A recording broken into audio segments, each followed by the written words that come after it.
Olá, tudo bem? Sou André Eder, professor de Geografia. E hoje falaremos de recursos naturais e fontes de energia. Este é um assunto muito extenso, por isso, mesmo falando de forma resumida, eu decidi fazer uma sequência de aulas, sobre esse tema tão importante. Eu até oriento a vocês, que é uma dica que fica até para melhorar a nossa forma de estudo. Sempre que existir uma dúvida, uma até mesmo em relação a alguma palavra que seja dita que você não conhece, pesquise, procure entender, de certa forma, as coisas, porque isso ajuda muito. Se hoje tem uma palavra que você não conhece, seja lá você aluno, estudante do ensino fundamental, do ensino médio, ou esteja cursando uma licenciatura, ou outro curso, de uma faculdade, ou até mesmo que está vendo este vídeo em busca de mais conhecimentos, toda dúvida que você tiver, pesquise. Porque às vezes a gente faz um vídeo, às vezes numa aula em sala mesmo, na escola, o conteúdo é muito extenso, a gente não consegue, às vezes, transmitir tudo aquilo que está presente ali, Sempre falta alguma coisa. Então, sempre que tiver alguma dúvida, pesquise, e assim você vai aumentando sua bagagem de conhecimento. Quando eu falo que de repente falte alguma coisa, não quer dizer que o professor não explique bem, ou que não esteja preparado para lecionar. Às vezes o próprio professor até fala, porque eu costumo até fazer isso e percebo que muitos alunos não entendem. Você deixar às vezes em aberto, deixar um ponto de interrogação em alguma questão, até para incentivar o aluno a ir além dos muros da escola, porque existe uma diferença entre aluno e estudante, o próprio nome já diz. Às vezes você precisa chegar em casa, às vezes anotar durante a aula, aquela palavra que você não sabe, assim como eu disse, aquele conteúdo que você acha que pode aprofundar um pouco mais e pesquisar, porque ali você vai estar adquirindo também o conhecimento e aquilo ali vai ficar gravado na sua memória. Por exemplo, ao falarmos de Mata Atlântica, falamos da Mata Atlântica, mas não colocamos ali, às vezes, dependendo da aula, ainda mais do tempo que a gente tem em sala de aula, a biodiversidade, todos os tipos de plantas. E uma pesquisa que às vezes você faz em casa, do seu celular, do seu notebook, porque hoje também, infelizmente, não aprendemos, a usar de forma correta, muitas vezes, a tecnologia. Então essa pesquisa pode sim agregar muito conhecimento para vocês. Então vamos lá ao conteúdo. Devemos destacar a importância dos recursos naturais para os grupos humanos, mas muitas vezes isto é ignorado. Além da maioria deles não ser eterna e muito menos renovável, na produção que as sociedades humanas necessitam, tudo depende do manejo satisfatório. Recursos naturais são todos os elementos disponibilizados pela natureza para o consumo ou aproveitamento humano. As sociedades primitivas ou pré-históricas mantinham uma relação de relativo equilíbrio com a natureza, retirando dela apenas o necessário para a sua sobrevivência. Isso aí é uma grande diferença para os dias atuais. Com o decorrer do tempo, sua vivência e suas necessidades foram sendo ampliadas. Surgiram novas técnicas de plantio, o aumento de recursos e de espécies. Espécies como a domesticação de animais, o gado, galinhas, por exemplo, e outros mais. Além da transformação no espaço geográfico. No período neolítico, a agricultura firmou suas bases estruturais nas primeiras civilizações, ali onde se originaram as vilas e, consequentemente, as cidades. A forma de obter e aproveitar os recursos naturais foram ampliando, desde os formais, como a agricultura, a caça e a pesca, até as informais extrativas, como a vegetal e a mineral, e outras de ordem socioeconômica. Com o passar do tempo, as formas de apropriação e as necessidades ampliaram, fato que passou a ser preocupante, devido a uma possível extinção ou esgotamento dos recursos. É o que vivemos na atualidade, A gente for lá para a pré-história, aqueles povos lá do início, que se preocupavam em caçar apenas o que era para o seu alimento, colhiam ali da natureza, né, os frutos só para o seu consumo. Eles tinham mais consciência do que nós temos hoje, que entra nessa parte do consumismo. Além de eletrodomésticos e várias outras coisas, podemos dar exemplos simples. A maioria das pessoas, ao ir no mercado, né, se você tem uma família um pouco menor, ou mesmo que seja maior, dificilmente você leva só aquilo que é para o seu consumo. Que a gente até brinca, né, que não pode ir no mercado com fome porque você acaba comprando além do que você foi buscar. Um exemplo, se você pode comprar lá 4 laranjas, você vai comprar 10 e vai acabar às vezes 2 ou mais estragando ali na sua despensa, né? E assim por diante. Classificamos os recursos naturais em renováveis, como o nome diz, com capacidade de renovação em duração constante, como o sol, o vento, a água e os vegetais cultivados ou replantados.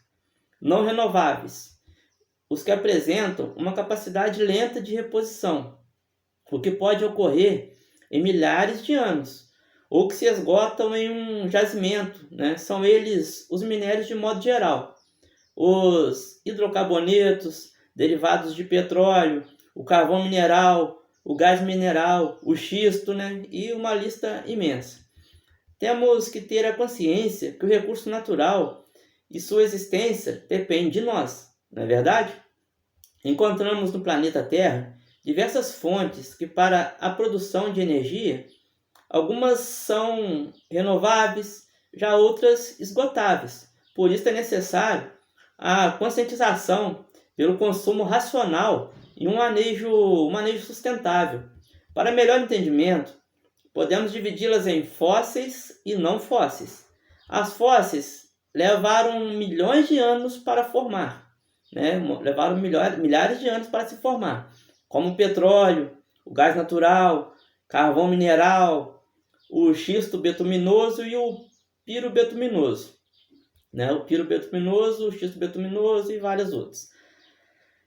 As não fósseis são a solar, a eólica, a biomassa, a geotérmica, a gravitacional, a maremotriz e a nuclear.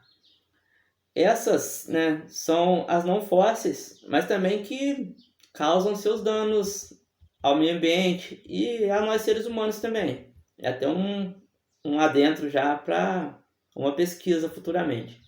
Os grupos humanos aprenderam ao longo do tempo e de sua trajetória histórica a utilizar diversas formas de energia, considerando o grau de desenvolvimento socioeconômico e as necessidades do grupo.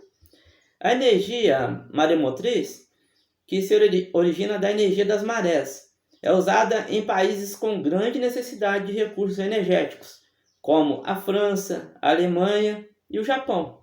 A energia é o grande motor do sistema da Terra. Não há animal ou vegetal que se mantenha sem consumir algum tipo de energia. Os vegetais utilizam energia proveniente do Sol para efetuar a fotossíntese. Os animais alimentam-se de vegetais ou outros animais para obterem a energia necessária e se manterem vivos. Algo preocupante na atualidade é a questão do comprometimento hídrico. Os aquíferos estão comprometidos, não só pela exploração, em virtude da grande velocidade do uso da água subterrânea, não permitindo a sua recuperação, mas também pela deterioração da sua qualidade. A poluição dos aquíferos decorre de adição de substâncias que, direta ou indiretamente, alteram as características químicas ou físicas da água, prejudicando seu uso. Os rios podem ser afetados por uma poluição biogênica, por organismos patogênicos, como vírus, protozoários e bactérias, prejudiciais ao ser humano e aos animais. Dá para imaginar que o planeta Terra, também chamado de planeta Água, o qual tem 70% de sua superfície terrestre coberta por água. Milhares de pessoas passam sede ou escassez hídrica. Dá para imaginar isso? O planeta Água e pessoas passam sede, né? Isso é uma coisa preocupante que, né, acompanhamos pelos noticiários, né, e vários outros meios que trazem notícias até nós. Isto é a causa da distribuição irregular. A água, enquanto substância, apresenta-se em muitas partes, mas seu comprometimento como bem econômico e recurso a ser aproveitado por nós humanos a custos razoáveis é escasso. Devemos lembrar que aproximadamente 97% de toda a água da Terra encontra-se nos mares e oceanos. São as águas salgadas, né? Temos aproximadamente 2,5% de água doce, 68,9% distribuídas pelas calotas polares, 29,9% nos aquíferos, 0,3% nos rios e lagos e 0,9% em outros tipos de reservatórios. Assim, aproximadamente 1% da água doce constitui-se em recurso natural aproveitável. Já a água do mar é importante, assim como citamos a questão da maremotriz. Até fiz questão de trazer essa fonte de energia, porque além de não ser, né, tão comum no Brasil, podemos ver países, né, buscam ali a sua fonte de energia. Já a água do mar é importante e considerável na questão da oxigenação e da contribuição com a produção e armazenamento do gás carbônico. Muitas vezes ouvimos dizer que a floresta amazônica é o pulmão do mundo. Embora não deixe de ser importante, levando em consideração os oceanos são os maiores responsáveis pelo armazenamento, né, do gás carbônico e produção de oxigênio. As algas marinhas são responsáveis pela produção de aproximadamente 50% do oxigênio do mundo. E os mares atuam como reguladores do clima no planeta. Aí vemos a importância, né, do mar, que também, embora tenha essa imensidão, a gente consegue, infelizmente, degradá-lo. Na próxima aula, daremos continuidade aos recursos naturais e fontes de energia, falando sobre unidades de conservação. Forte abraço, que Deus os abençoe, espero por você na próxima aula. Até mais!